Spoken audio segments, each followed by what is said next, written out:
Boa noite a todos, eu sou o Willy Robert e está começando o 13º episódio do Visão de Jogo Podcast.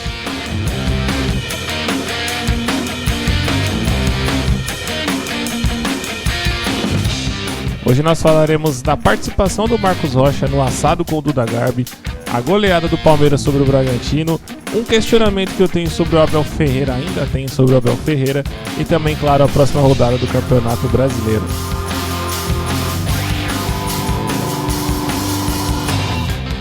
Muito obrigado aos que se inscreveram na última semana. Se você ainda não é inscrito, se inscreva, deixe seu like e compartilhe com os palmeirenses.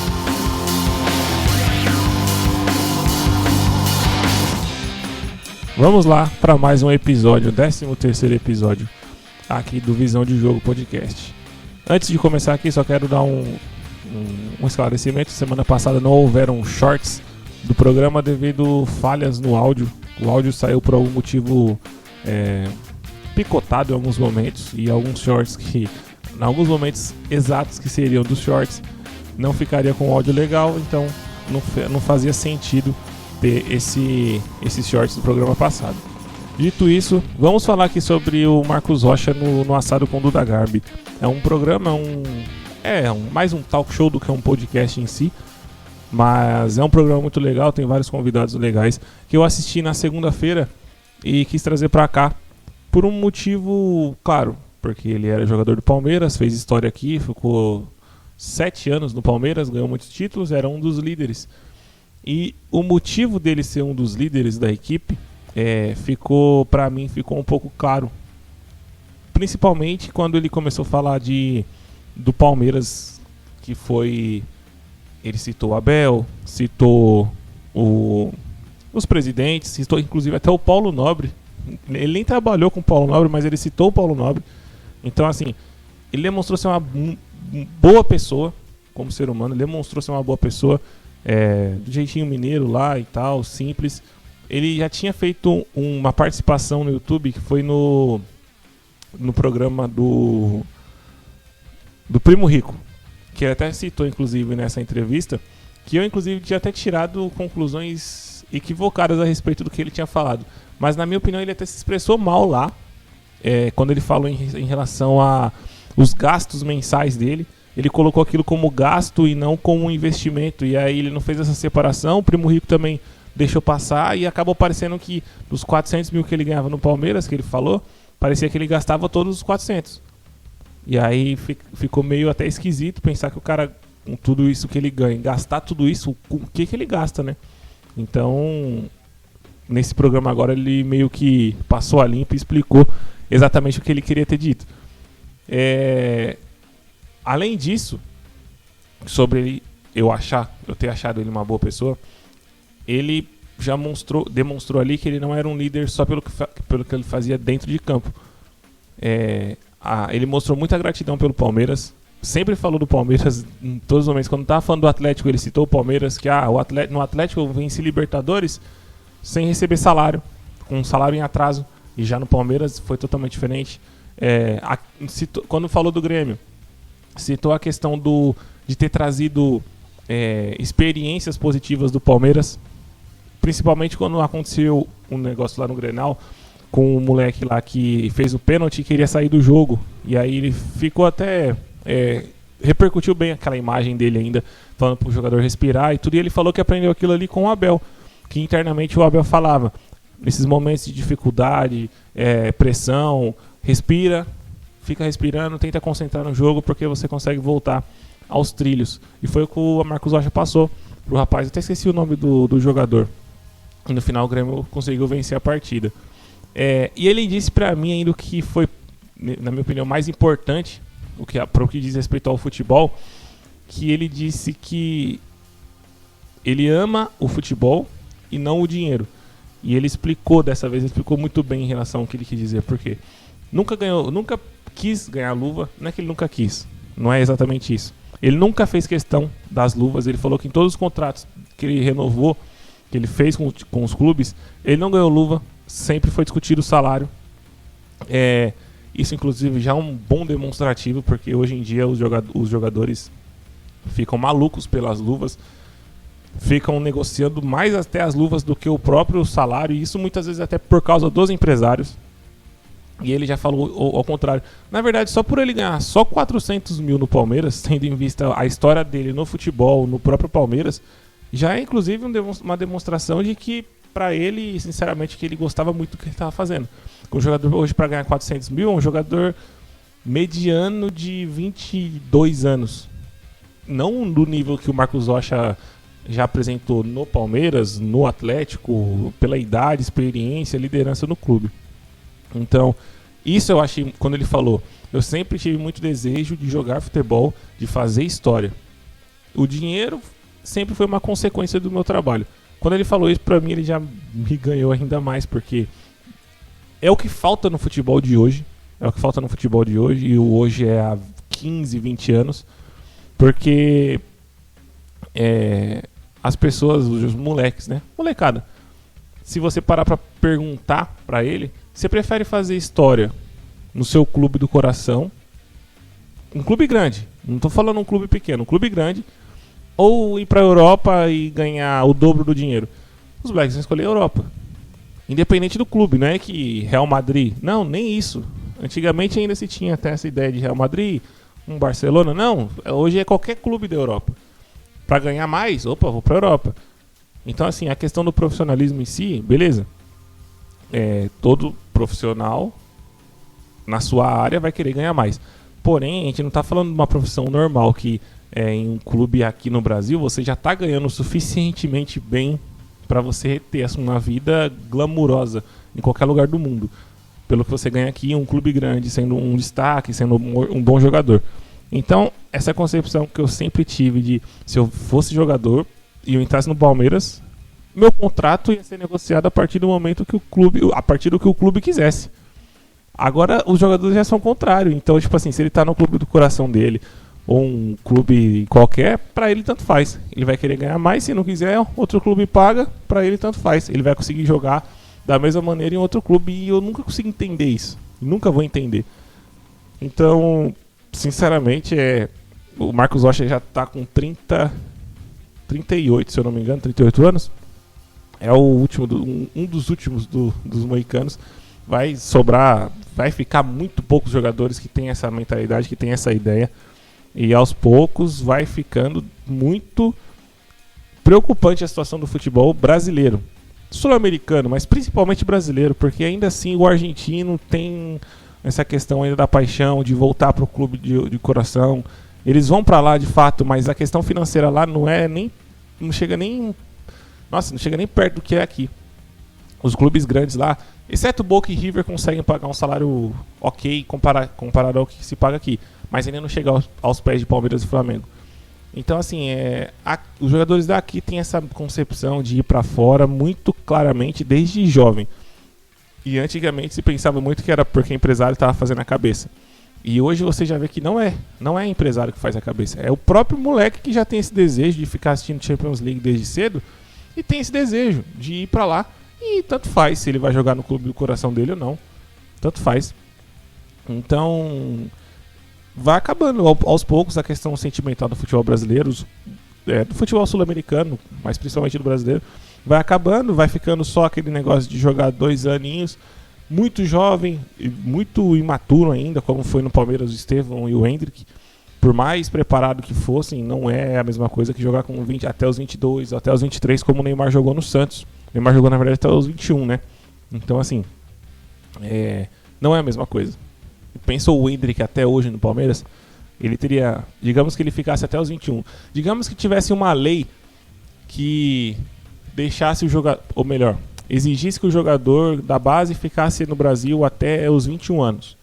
É uma idade boa, né? Se jogar dos 16 aos 21, teria um tempo bom para transição, não seria aquele negócio, o moleque já vai ser vendido com 18, então tem que jogar com 15. Não, seria uma transição gradual. O Hendrick e o Estevão com 16 já jogariam porque são muito diferentes. Muito diferente. Então, assim, seria casos à parte, mas não teria aquela obrigação do Luiz Guilherme já jogar com 16, poderia esticar um pouco mais, dar o tempo, inclusive venderia até mais caro, porque com o tempo, um time preparado, com tudo isso, todas essas questões, eles se destacariam ainda mais, pode ter certeza. Imagina o Palmeiras hoje, com todos esses moleques. preparados. O Endrick já tá com 19, o Estevão com 18. O Luiz Guilherme, eu acho que tem a mesma idade do Endrick, né? 19. Imagina esses moleques, como que não estariam. Então, assim, pro futebol brasileiro ficaria muito, muito bom se tivesse uma lei dessa, mas eu não sei nem a possibilidade. A possibilidade, na verdade, é zero, mas eu não sei se tem como, se tem uma brecha numa lei, algo que seja, para poder inserir esse tipo de coisa na lei do futebol brasileiro. Para mim seria muito bom e seria até inclusive necessário devido a essas questões, mas não vai acontecer tão cedo, né?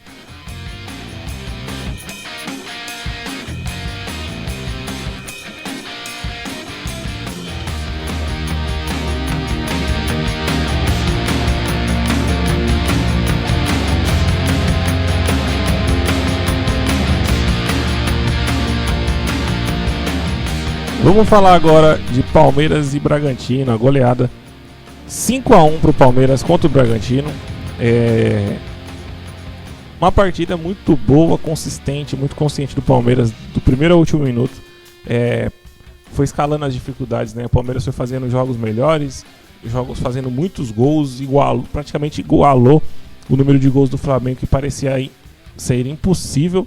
O Palmeiras conseguiu chegar e foi escalando a dificuldade dos jogos, né? Foi a questão antes do Sport, Internacional em uma fase, o River Plate, mata-mata, São Paulo, Juventude, Bragantino e só fazendo gol, pegando a gana em fazer gol, em jogar ofensivamente.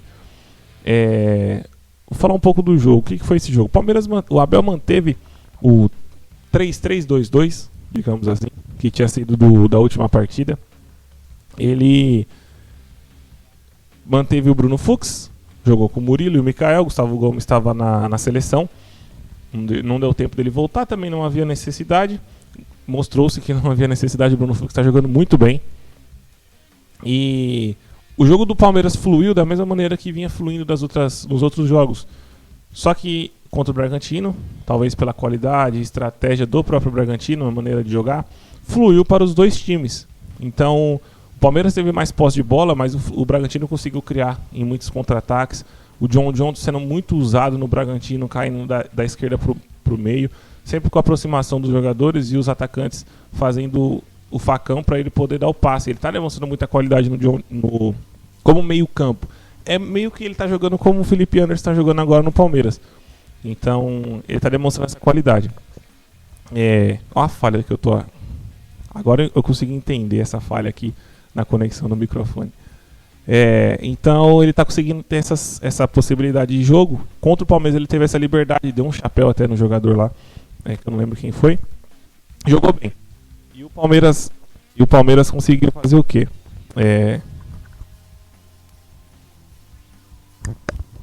Vamos ver se volta agora. E o Palmeiras conseguiu ficar, mesmo com essa dificuldade a mais comparado com os outros times, contra os outros jogos, o Palmeiras conseguiu criar chances, criou muito a partir dos meias e nas ultrapassagens do Piquerez. O Palmeiras, quando joga com o Giai, ele fica penso na zona ofensiva, porque, como eu falei nos outros podcasts, o Palmeiras hoje trabalha com a subida dos dois laterais, não só com um. Então é um desafogo, tanto em virada de jogo quanto em ultrapassagens. Então, quando o Palmeiras joga com o Giai tem muita dificuldade em fazer ultrapassagem, em fazer cruzamento, em criar chances ofensivas. E aí fica muito pro lado do Piquerez. Fica mais fácil de marcar, o adversário marcar. E fica, porque fica normalmente, como eu falei, penso por um lado só. Mas hoje, com o Palmeiras jogando com mais meias, querendo ou não, você dá essa possibilidade de trabalhar o lateral com ultrapassagens para fazer o corredor. Não como a criação da jogada a partir dali. Foi o que o Palmeiras fez. Então, tendo o Maurício, tendo o Rafael Veiga, tendo o Felipe Anderson, são jogadores que se aproximam e criam essas jogadas. E aí acaba facilitando e não fica... Tira um pouco desse peso para o lado. Traz o jogo um pouco mais para o meio. Se você tem o Kelvin, você consegue trabalhar ainda melhor. Porque você consegue trabalhar nos dois lados e no meio. Tem essa possibilidade de virada de jogo, de ultrapassagem pelos dois lados, e aí fica melhor ainda. Mas com o Giai, o Palmeiras tem essa dificuldade. Inclusive, dificulta muito pro jogador que está pela direita lá, que no caso era o Maurício nessa partida, porque quando já é o apoio do Maurício, ele não consegue ter essa mesma confiança ou entendimento de jogo, ou um entrosamento para poder criar jogadas ali, como diferente de como é quando o Kelvin está ali. Porque os jogadores têm mais confiança, aparentemente, já de dar um passe no fundo, de deixar ele para fazer uma jogada mano a mano e buscar já o passe mais na diagonal. O Giai já não tem essa capacidade. E o Giai, inclusive, teve o contrato renovado, já acho que mês passado. Eu até falei no podcast, se eu não me engano. Mas se eu não falei, eu vou repetir. Ele teve o contrato renovado, mas eu acredito que seja só devido à questão de uma venda futura. Porque por merecimento, zero. O que ele jogou, ele já está no Palmeiras já há um ano, digamos, né? Bem dizer, um ano.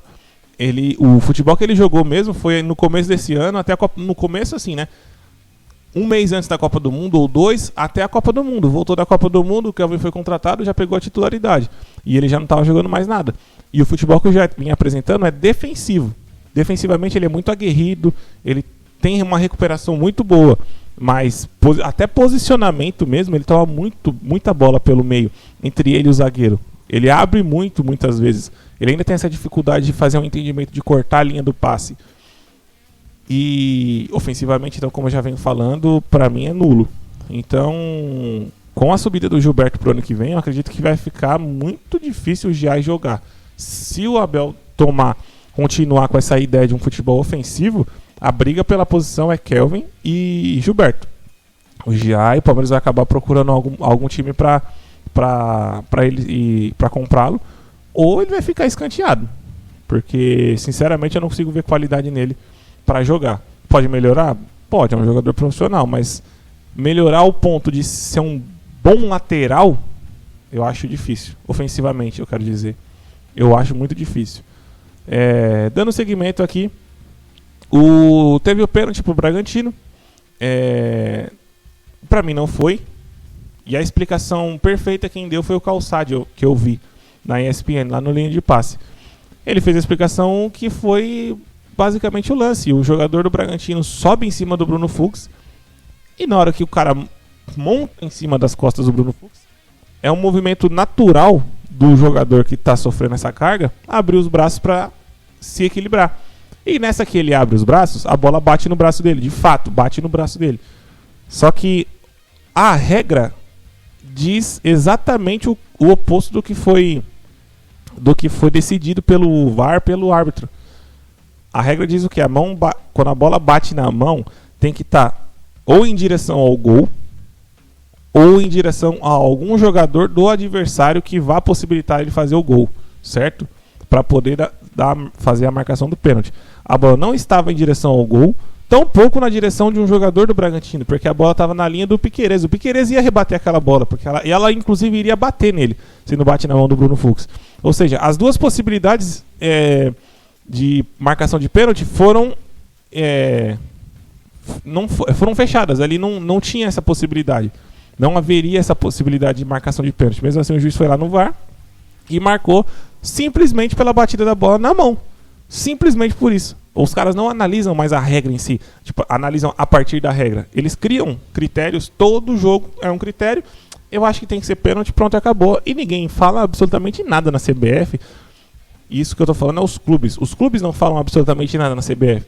Como eu já falei nos outros podcasts, isso é muito cômodo para os clubes, porque vai ser sempre a desculpa esfarrapada, a desculpa por não ter ganhado um título, a desculpa pela incompetência. Sempre vai ser arbitragem. Para eles é muito positivo isso. O maior culpado e único culpado são os clubes. A CBF, para ela, tanto faz como tanto fez. Ela é dona do campeonato, mas ela já nem quer mais também, porque tá negociando com as ligas e tá querendo deixar isso de mão. E para a televisão isso é um prato cheio. Quanto mais polêmica, mais audiência tem, porque esse povo aqui é imbecilizado, fica querendo saber apenas de coisas ridículas que não levam a nada, e vai ficar essa discussão a semana inteira, como ficou no Palmeiras e São Paulo. Vai ficar essa da mão do Bruno Fux, vai ter Flamengo e Palmeiras, se Deus quiser, tomara que não tenha absolutamente nada de arbitragem, mas o Wilton Pereira Sampaio que vai apitar, então já fica mais complicado ainda. de você imaginar que não vai ter nenhuma polêmica. Para todos são bom, é bom essa arbitragem ruim. Para todo mundo. Para os árbitros, que eles não se qualificam, não tanto faz se eles acertarem ou se eles errarem, eles tomam métodos a partir do que eles apitaram na última partida daquele clube. Se ele deu o pênalti pro Palmeiras no último jogo, no próximo ele tem que dar contra o Palmeiras. Se ele deu mais faltas e cartões amarelos para o Palmeiras, no próximo jogo é contra o Palmeiras. Como é para todos os clubes. O critério deles não é a partir da regra, é a partir da cabeça deles. Então, como eles não são cobrados, não de verdade, eles não têm a pressão que eles... A mídia está falando que o Wilton Pereira Sampaio vai sentir a maior pressão do mundo. Não tem pressão. Para quem ele errar, vai estar bom. Para a CBF, vai estar bom. Para a mídia esportiva em geral, vai estar bom. Para o clube que venceu, só vai estar ruim para o clube que perdeu. 3-1. Quem que vai vencer essa discussão? É sempre assim. Só quem perde que reclama. E no final das contas, o que perde hoje, amanhã ganha e vai estar no clube dos 3 e não do 1. Então, assim, não vai mudar. Enquanto os clubes não se mexerem, que é o carro-chefe do campeonato, do futebol, não vai mudar absolutamente nada. Então, falando a respeito do jogo, continuando a respeito do jogo, mesmo sofrendo esse gol, o Palmeiras continuou em cima e conseguiu empatar com a jogada do Maurício lá, cabeçada do Bruno Fux. Então o Palmeiras demonstrou... Foi um jogo, inclusive, que o Palmeiras demonstrou muita paciência e já me demonstrava que o Palmeiras iria virar esse jogo com naturalidade, porque estava jogando bem. O segundo tempo foi a continuação do primeiro. O time ficou, como eu falei, demonstrou essa consistência e essa consciência de jogo, de saber do que queria fazer e como queria fazer e como iria fazer. Outro ponto positivo, que o Palmeiras nesse jogo provou valências, tanto propositivas quanto reativas. Momentos em que o Palmeiras estava com a posse de bola, criando chances pelo meio, com troca de passes, infiltração, jogadas com os 3 meias participando, o Andrés vindo de trás e o Vitor Roque ali flutuando próximo ali à área, participando muito do jogo. Também reativo, quando o Bragantino teve um pouco da posse, tentou se expor e o Palmeiras conseguiu contra-atacar muito rápido, criou chance também. Então o Palmeiras provou essas 2 valências que principalmente para essa partida contra o Flamengo, vai ser muito necessário. Vai ter momentos que o Palmeiras vai ter que ter mais a bola, vai ter momentos que o Palmeiras vai ter que ser letal no contra-ataque, porque eu acredito, diferente do que muitas pessoas estão dizendo, Flamengo e Palmeiras eu acredito que seja um jogo de muitas oportunidades de gol, porque os dois estão jogando para frente. Ainda que o Flamengo defensivamente seja muito forte, mas o Flamengo se defende com a bola. E o Palmeiras sabe ter a bola hoje. Ainda que não seja a prioridade do jogo, o Palmeiras sabe ter a bola e tem qualidade para isso. Então, assim, eu acho que vai ser um jogo muito aberto. Mas ainda vou estar falando mais pra frente. Felipe Anderson. O Felipe Anderson tá só evoluindo, jogando um futebol muito bom, tendo coragem para fazer jogadas individuais, coragem para arriscar finalizações, que foi onde ele fez o gol. Coisa que o Abel até falou que pede sempre para ele arriscar finalizações, que ele bate bem na bola. E jogando aberto, fica mais fácil dele finalizar. Eu acredito que seja mais fácil. Preferência minha, eu prefiro fazer um chute mais aberto, tenho mais chance de fazer o gol do que cruzado. Cruzado eu tenho muito mais dificuldade. Eu acredito que seja natural de qualquer jogador, mas tem jogadores que têm até mais facilidade, mas eu não consigo. E o Felipe Anderson jogando nessa posição, próximo à área, sempre com essa movimentação, ele já vem arriscando bastante finalizações durante os jogos, e esse jogo agora ele acertou, tá jogando muito bem, e prova o que não só eu falei, mas várias pessoas falavam sobre quanto o Palmeiras começar a fazer praticar um futebol ofensivo, com movimentação, aproximação, o Felipe Anderson vai jogar e vai se destacar, porque ele é esse tipo de jogador. Então tá fazendo até mais, inclusive, do que eu imaginava que ele podia fazer em relação a jogadas individuais, dribles, indo pra cima. Alan, se destacando em mais de uma posição, deu 2 assistências. Eu ainda imagino ele como meia direita hoje, mas ele pode jogar como segundo volante, ele pode jogar essas 2 posições também. Não dá pra exagerar também, falar que ele pode jogar de segundo atacante. Poder por poder pode, mas dar certo é diferente de só atuar. Mas eu acho que essa posição dele como meia direita, que foi até uma posição que ele entrou na partida, é uma posição que querendo ou não, tá semi-aberta no Palmeiras, porque tem o Veiga, tem o Maurício e tem o Alan. O Veiga, na minha opinião, deveria ser o reserva do Flaco Lopes, como segundo atacante, próximo à área, fazendo essa movimentação. Inclusive, ele como segundo atacante, ele vai ter mais cacuete de meia, né? Porque ele é um meia. Ele vai estar mais próximo do gol. Facilita até, como foi nessa partida agora contra o Bragantino, as chegadas do Felipe Anderson ou do próprio Maurício que jogar, ou se jogar do outro lado, jogar o Alan também. Então, pra mim, ele tinha que ser o reserva do Flaco. Mas o Abel tá usando ele, como usou contra o Bragantino, como reserva do Flaco, como segundo atacante, ao mesmo tempo que já jogou também com ele na direita, como foi contra o São Paulo. Ele não tá fisicamente bem para jogar na direita, e jogar pela direita te exige jogadas individuais, como o Maurício vem fazendo, o Alan faz muito bem, o Felipe Anderson, jogando aberto, né? Ou pela direita ou pela esquerda. O Veiga não tem essa característica e fisicamente não está bem para ter mais arrancadas ou tentar jogadas de mais velocidade. Então, é segundo atacante pro Veiga. Para ele vai estar perfeito. É a posição que ele vai conseguir se destacar próximo à área para fazer os gols, dar o passe pro Vitor Roque. Então, assim, a posição dele para mim é essa. Deveria ser essa. Então, na direita, o Alan é o reserva do Maurício, como eu já falei, inclusive, em alguns podcasts atrás, que eu falei sobre o meu time ideal. E eu falei, usando essa formação do Abel, o Alan é o reserva do Maurício na meia direita. São os dois. Características um pouco diferentes, porém, que conseguem jogar ali. O Alan com mais jogadas individuais, o Maurício com um cara com mais chegada à área para fazer gol.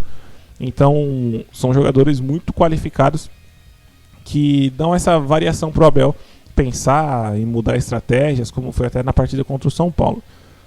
Vitor Roque tem um ponto a se destacar aqui, que eu não sei se ele viu o que eu falei, mas ele está, depois do que eu falei sobre, se eu não me engano, foi depois da partida contra o Universitário. Não me lembro, não me recordo contra quem foi, mas eu falei que o Vitor Roque não estava utilizando a área a seu favor.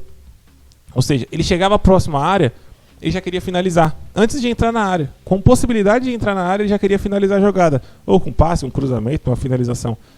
E ele, depois disso, ele passou a entrar mais na área. E ele entrando mais na área, ele está tendo essa possibilidade ou de sofrer um pênalti, ou de finalizar com mais clareza para o gol, que está mais próximo do gol. E o quinto gol do Palmeiras, que foi o segundo dele na partida, foi uma prova, assim, cabal do que ele está sendo, do quão bom ele está sendo agora. Do quanto ele entendeu que um centroavante tem que entrar na área, tem que pisar na área. Que é o que o Ronaldo falou, pra quem não viu, que eu falei foi logo no começo, quando eu comecei a gravar, que eu falei que o Ronaldo disse uma vez sobre os centroavantes, que ele até usou o exemplo dele mesmo. Ele entrava muito na área justamente porque a área defende o atacante. Qualquer ação errada do zagueiro vai facilitar a vida do atacante. Ainda que o zagueiro consiga dar o bote, ele pode fazer um pênalti se ele errar o bote. Se ele errar o bote em si, ele pode tomar um drible. Você pode finalizar a jogada próximo do gol. Você estando dentro da área, qualquer finalização próxima é queimar a roupa pro goleiro, dificulta o trabalho do goleiro. Então, é até óbvio, né? Mas muitos jogadores não utilizam, e o Vitor Roque não estava utilizando a área a seu favor. E agora ele está. Chega nas jogadas próximas à área, ele vai empurrando o zagueiro para dentro, e o zagueiro fica com medo, porque é um jogador rápido, é um jogador que sabe driblar, tem muita potência física. Então qualquer bote errado que o cara der, ele sabe que ele vai estar próximo à área, ele não pode errar, já gera uma pressão, o cara tá vindo ali para cima. Pode reparar, quando ele cai pela esquerda, que ele vai começar a ir para dentro, ele vai em direção à área, ele vai em direção empurrando o zagueiro para trás. Ou seja, se o zagueiro der o bote, ele joga para um lado ou joga para o outro, ele vai entrar dentro da área para finalizar a jogada. Diferente de quando você tá com medo de entrar na área, como estava acontecendo com ele, que ele pegava a bola ali, já olhava para cima, para dentro da área, já olhava para o lado e tocava para sair para receber. Agora ele está carregando a bola. Ele vai chegando próximo da área, vai carregando, vai empurrando o zagueiro para trás. E isso está ajudando muito o Palmeiras, inclusive, a fazer essa quantidade de gols. Está criando muitas chances a partir disso daí. De modo geral, o resumo da partida: o Palmeiras está jogando exatamente como deve jogar, com o elenco que foi criado, o time que foi montado, esses jogadores que estão jogando como titulares, é exatamente como deveria jogar. Foi montado para jogar dessa maneira.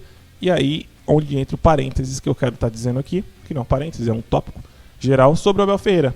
dar os parabéns ao Abel e também fazer um questionamento.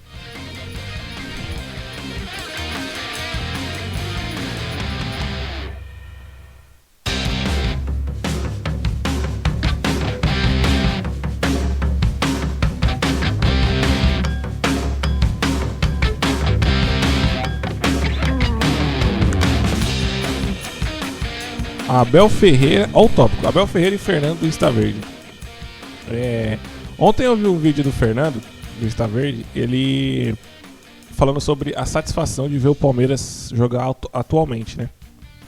E todo o sofrimento que foi, a comparação do sofrimento que foi no começo do ano até a Copa do Mundo e pós-Copa do Mundo, como vem sendo. E eu faço as palavras dele e as minhas, nessa questão da satisfação.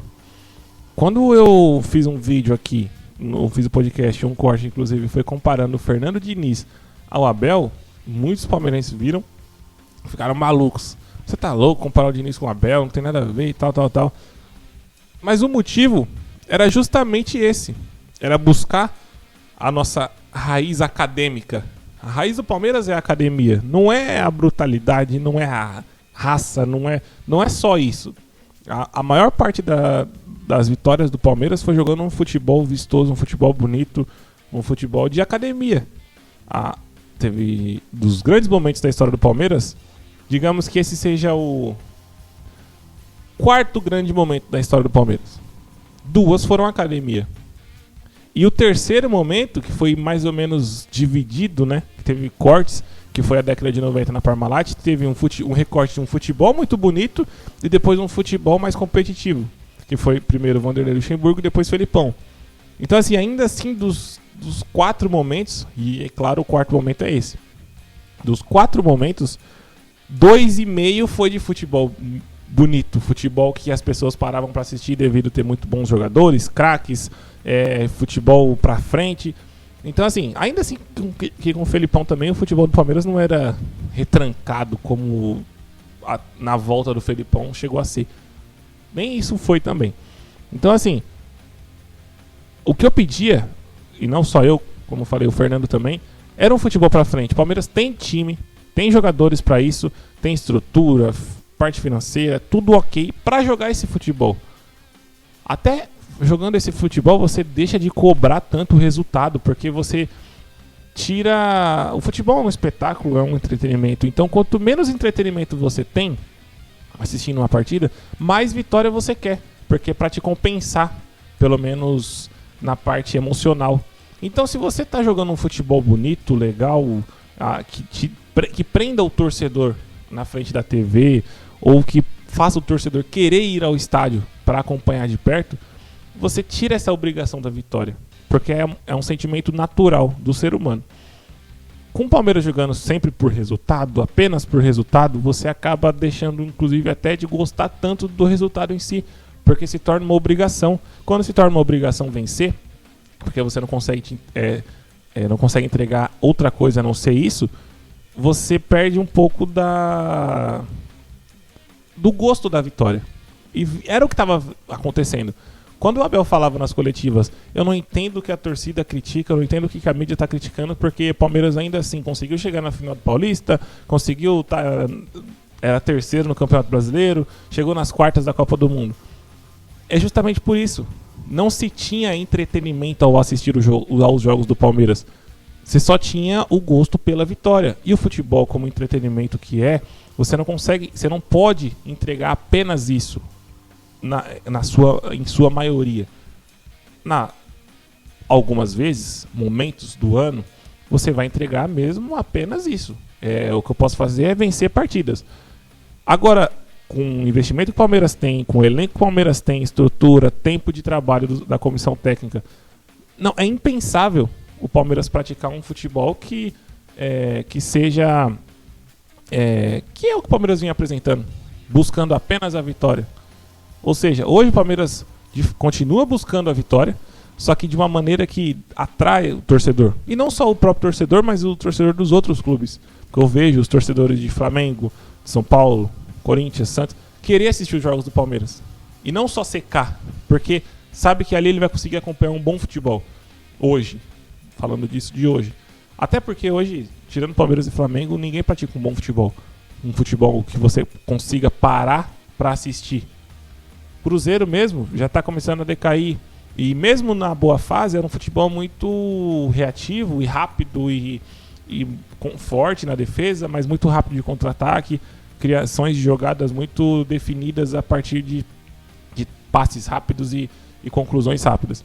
Não é um futebol que você consiga ver a qualidade de um meio-campista, uma qualidade de um centroavante, ou que nem o Palmeiras jogando com 2 meias e 2 atacantes. Quem que no futebol brasileiro ultimamente fez isso? O Flamengo em 2019 com o Jorge Jesus fez isso. Que era Arrascaeta e Everton Ribeiro. E Bruno Henrique e Gabigol. Ainda que o Bruno Henrique muitas vezes caia pela ponta, haviam 2 meias de criação. Ainda tinha o Gerson, que era como se fosse o Andreas Pereira hoje, um segundo volante. Tem muita participação na criação, na chegada à área. Então, assim, é um futebol, você jogando com 2 meias e 2 atacantes, é um futebol que privilegia o torcedor. E isso dá gosto, dá vontade de assistir e te tira essa responsabilidade de querer assistir só pra ganhar, pra ver seu time ganhar. Porque isso cansa também. Querendo ou não, cansa o torcedor. E quando eu comparei o Diniz ao Abel, foi exatamente por causa disso. Porque a única certeza que o Diniz te traz é que você vai querer assistir o jogo do seu time, porque você vai saber, você tem certeza que você verá algo diferente. E o diferente, muitas das vezes, acaba se tornando monótono, né? Porque vai se mantendo, ele não muda e é sempre aquele toque, toque, toque. E se você não conseguir evoluir dali, você acaba entrando num marasmo de derrota e derrota e derrota. Mas é algo diferente do que se vem mostrando. E na época do Palmeiras, no desespero de querer ver um futebol melhor, eu falei aquilo. Ainda que eu fizesse, se fosse treinador, faria diferente em alguns aspectos, pouquíssimos hoje, mas em relação à questão de posse de bola e controle de jogo a partir da posse, tudo que o Abel vem fazendo agora não descredibiliza em nada. Absolutamente nada. Ou melhor, a minha preferência em si não quer dizer nada. Porque hoje ele joga um futebol ofensivo. O futebol ofensivo, de modo geral, já é o que eu pedia. A partir daí, você vai usar características pensando de um jeito ou pensando de outro. Então, pra mim já tá ótimo. Como eu falei até antes, o Palmeiras, se jogasse esse futebol desde sempre, não tinha críticas nenhuma, porque as críticas iam ser a respeito de um jogo ou outro, que o Palmeiras tenha jogado bem ou mal, mas de modo geral, quando você joga um futebol ofensivo, de acordo com essas características dos jogadores, se torna natural as vitórias, porque o time já é muito qualificado, muito acima dos demais. E é o que vem demonstrando agora. Então, falando até do próprio Fernando, né? Ele sempre pediu 2 meias jogar no Palmeiras. Na época ele falava do Veiga, falava do Felipe Anderson. É uma coisa, inclusive, que eu até tinha falado antes também. E hoje o Palmeiras chega a jogar até com 4 meias, se você contabilizar o Andreas Pereira, que foi a última partida. Então, querendo ou não, o Andreas Pereira é um meia, né? Tem muita criação, bate bem na bola, chega na área, sabe fazer jogadas individuais também. Então, hoje, você jogando com 2 meias que seja, você consegue ver a diferença na maneira como se cria as jogadas e na quantidade de vezes que se cria as jogadas. Eu criticava muito o Palmeiras, principalmente quando os torcedores queriam bater no Vitor Roque, e eu falava, não tem como criticar o Vitor Roque porque ele não perde gol. Ele não perde gol. Não perde gol. Não perde, não tem chance criada pra ele. Não se tem chance criada de gol pra ele. E hoje tem. E hoje vem se mostrando que 1 ou 2 chances ele tá guardando. 1 ou 2 gols. Não só pela fase, mas pela qualidade que ele tem. Tanto dele quanto do Flávio Lopes, jogadores próximos dele, auxiliam ele, jogadores de qualidade, jogando um lado do outro, com entrosamento, com vontade de ganhar, é totalmente diferente. E é o que vem se provando agora. O Palmeiras, todos os jogos agora, vem criando muitas chances de gol. Muitas chances de gol. Então, no pior jogo que o Palmeiras fez foi contra o São Paulo. Jogo tecnicamente falando, ainda que no segundo tempo não tenha jogado nada também, na minha opinião. Criou algumas chances de gol e teve muita efetividade. Fez 3 gols ainda, sem jogar bem. Então, assim, é a questão existe na musculação a memória muscular. No futebol a mesma coisa. Não sei, eu não sei denominar o que seria a mesma coisa da memória muscular no futebol, mas é uma memória de futebol bonito, uma memória do futebol ofensivo. É o tal do DNA. Os jogadores se acostumam a isso e acabam fazendo de maneira natural mesmo quando jogam mal. E é o que o Palmeiras vem fazendo.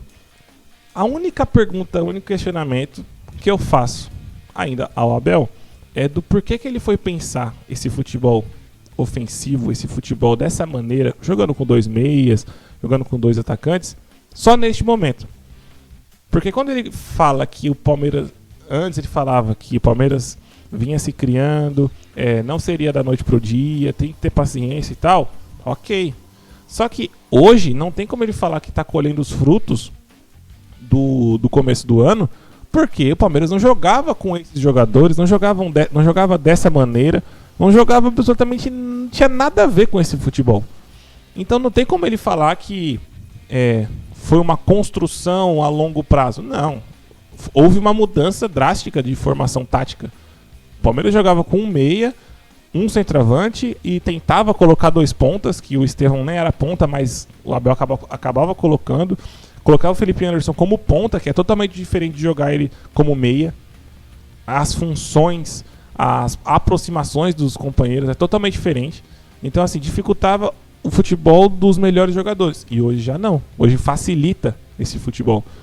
E mérito dele ter encontrado essa formação com os 2 atacantes. Com os 2 meias até é mais óbvio de se encontrar. Agora com 2 atacantes, principalmente no futebol de hoje, que pouco se pratica, é difícil. E ele encontrou. Ele encontrou essa forma. E a forma da movimentação desses jogadores também. Muito mérito pra ele. Mas eu fico com ressabiado, fala. Quando ele vem e fala que foi uma construção a longo prazo. Porque não foi, não é essa a verdade. E eu não sei o porquê que ele não só achou esse time nesse momento. Pode ter sido acaso? Pode ter sido. Mas quando ele vai se expressar, ele não admite que ele só encontrou essa forma agora. Não foi uma construção. O Palmeiras não ficou pronto porque naquela época estava jogando mal, porque os jogadores estavam se encontrando. Não era isso. Seria isso se o Palmeiras viesse jogando nesse 4-4-2 desde o começo do ano e não estivesse jogando futebol. E aí depois da Copa do Mundo começasse a jogar um futebol, se encontrasse. Mas não foi o caso. Houve essa mudança tática. Então, o meu questionamento ao Abel é esse, e até hoje ninguém fez na coletiva. É impressionante como na coletiva não adianta de nada ter coletiva no futebol brasileiro.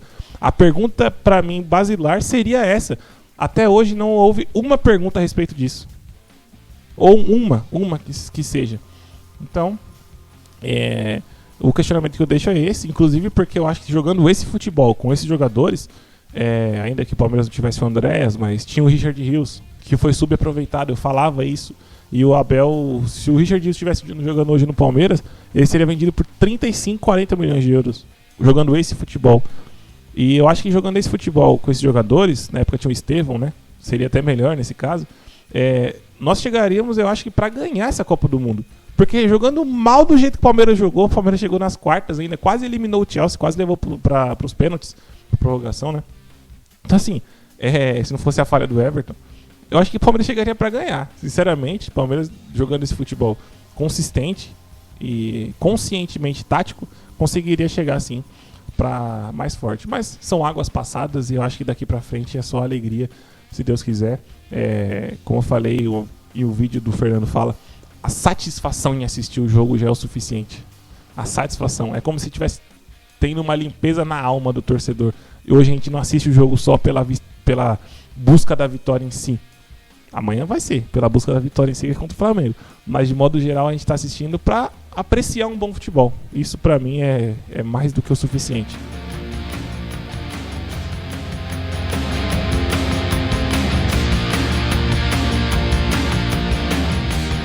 Vamos falar agora, para encerrar, sobre a 29ª rodada do Campeonato Brasileiro.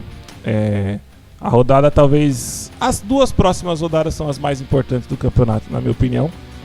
Porque tem o confronto Flamengo e Palmeiras, e na próxima tem Palmeiras e Cruzeiro. E tudo isso em meio às semifinais de Libertadores. Então vai se decidir muito nessas 2 semanas. Essas 2 semanas vão se decidir muita coisa. Hoje, Logo mais, às 21 horas tem Cruzeiro e Fortaleza. Eu ainda coloco o Cruzeiro na briga justamente por ter esse confronto na semana que vem. Então eu coloco ainda o Cruzeiro na briga do título, ainda que tenha um jogo a mais. Joga antes contra o Fortaleza. Digamos que o Cruzeiro vence o Fortaleza, que é o mais provável, o jogo é no Mineirão, o Cruzeiro vai para 56. O Flamengo está com 58 e o Palmeiras está com 61. Digamos que aconteça um resultado negativo para o Palmeiras, aí falando de futebol em si, o Flamengo encosta no Palmeiras, iguala com o mesmo número de jogos, claro, o Cruzeiro ainda teria um jogo a mais, porém mais próximo, podendo tirar pontos na próxima rodada. Então assim, ainda que não tenha um confronto direto mais Cruzeiro e Flamengo, eu ainda deixo o Cruzeiro na briga. O empate também entre Palmeiras e Flamengo, deixo o Cruzeiro na briga, ainda que facilite muito a vida do Palmeiras, mas eu ainda não retiro o Cruzeiro na briga, então ainda vou continuar falando dos jogos do Cruzeiro, até pelo menos na semana que vem, creio eu. Agora, se o Cruzeiro perder Fortaleza, aí já era. Aí eu vou estar falando só na semana que vem, porque é Palmeiras e Cruzeiro mesmo. E claro, a partida da rodada, que é Flamengo e Palmeiras, minhas prévias para essa partida. Já dei um pitaco ainda, né? Nesse podcast. Creio eu que será uma partida aberta. Não vai ser uma partida muito... Eu acho que tende a ser mais final da Supercopa de 23 do que final da Libertadores de 21. Tende a ser mais isso. São dois times que ofensivamente estão muito bem, estão numa fase boa. O Flamengo deu uma oscilada, mas já ganhou de 3-0 do Botafogo. A fase já não está na fase ruim. Até tentaram plantar isso, mas não está na fase ruim. Os jogadores estão jogando bem. Vive na fase oscilando, porque o futebol brasileiro é assim mesmo. Então tende a ser um jogo mais aberto, com muitas chances de gol. Eu acredito que o Flamengo hoje, nesse futebol que ele pratica, ele não é forte só criando chances com bola nos pés, mas sim também em contra-ataque. O Palmeiras tem que tomar cuidado nisso. Ao mesmo tempo, o Palmeiras tem que se impor também como um time, como líder do campeonato. Como, pra mim, um time melhor que o Flamengo. O Palmeiras, na minha opinião, hoje é melhor que o Flamengo, tecnicamente, titular por titular. Talvez reservas, não, mas é muito igual. Mas o titular hoje é melhor. Não só pela fase, eu falo por qualidade. E pela fase também. Então, eu acho que o Palmeiras tem que se impor, sim. Vai ser um jogo, na minha opinião, equilibrado. Não creio que seja um jogo de pressão. Eu não acredito que o Palmeiras consiga fazer com o Flamengo o que fez com o River lá no Monumental. Seria excepcional, mas é muito difícil. Então, ainda que fizesse o que fez contra o River, tem que fazer o que fez no primeiro tempo o jogo inteiro. Porque se fizer o que fez no segundo tempo, o Flamengo amassa. Então tem que ser 90 minutos concentrados, 90 minutos com a ideia de jogo muito clara, porque é um jogo muito intenso. Esse é o estilo, é um jogo europeu. É um jogo de Champions League. São dois times qualificados em todas as posições, com estádio lotado, pressão dos dois lados. Gramado do Maracanã tá mais ou menos, tá melhor do que o normal de anos atrás. Briga por liderança. São todas as características de Champions League, só não o clima, né? Mas são todas essas características. Então um jogo para ser intenso os 90 minutos.